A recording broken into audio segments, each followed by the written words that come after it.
Our next guest has traveled to some of the most beautiful resorts in the world, feasted on the finest of foods, and mingled with world-class golfers. We have with us today on Our Voice, Cameron Morfit. He's a Sports Illustrated writer and also the author of Lucky Boy. Welcome, Cameron. Thanks, Rebecca. Okay, so we have some hockey going in the background. Yeah, Yes. We're here at Century Go Link Arena. Steelies. That's right, that's right. They're playing tonight, so, and they're Okay. practicing, which we appreciate that. All right. Okay, so tell us a little bit. I'm really excited to find out, how did you become a Sports Illustrated writer? How do you go that path?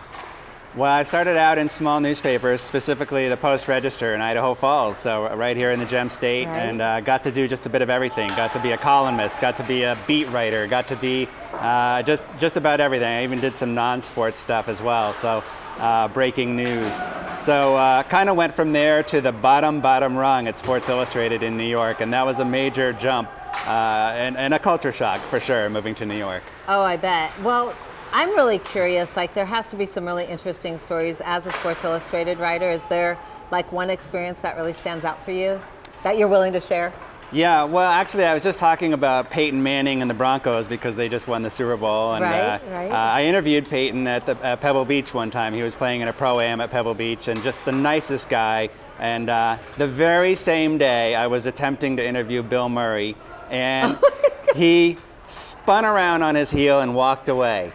And before I could even really do anything. And he's sort of known to be a little volatile and flighty, and there you go. I had two Bill sides Murray, of the the coin. funny guy, really Yeah, volatile? yeah, Who yeah. knew?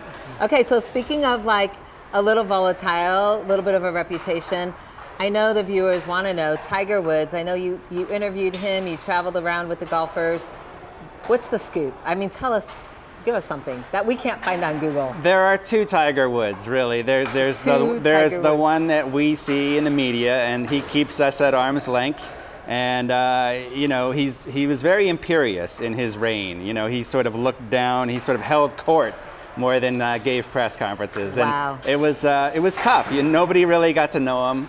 Everybody was very, very far away, and that's how he lived the way he did for so long without us knowing. Well, and that's really, I think, I find fascinating the whole world of golfers. I mean, you have all different kinds of guys. Tell us a little bit about that, from, you know, your average nice guy to the imperialist. What's going on in the golf world, the inner scoop? Yeah, well, I would say that it's just like society at large. I think you have about 90% of the people out there on the golf tour are perfectly nice, you know, not really swaying one way or the other.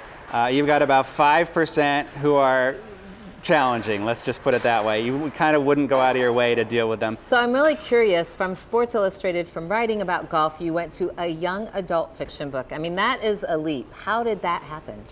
Well, I was really interested in that genre. I was interested in YA. I was interested in John Green, The Fault in Our Stars, you know, some of the Hunger Games books that came out, and I just got really into it. And I started going to Rediscovered Books locally here, and they would point me in the direction of, hey, this is another good one. This is a good one you should read.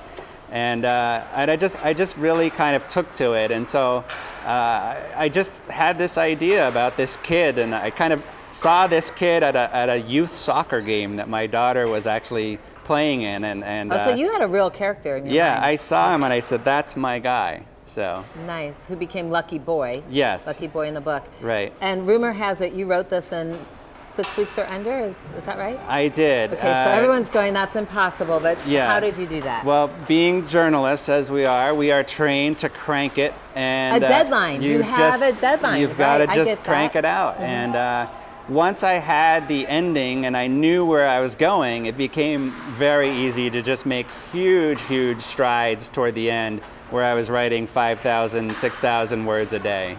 Wow. So if people want to get a copy of your book, where could they go to find your book? You can get it on Amazon right now, and you can also get it on elevatepub.com, Elevate Publishing being my publisher. Oh, So, that's awesome. yeah. Well, I'm so excited. Thanks for being on the set of Our Voice, and I look forward to reading a copy of your Lucky Boy. Yeah, Look for thank him you. in Sports Illustrated as well, Cameron Morfit.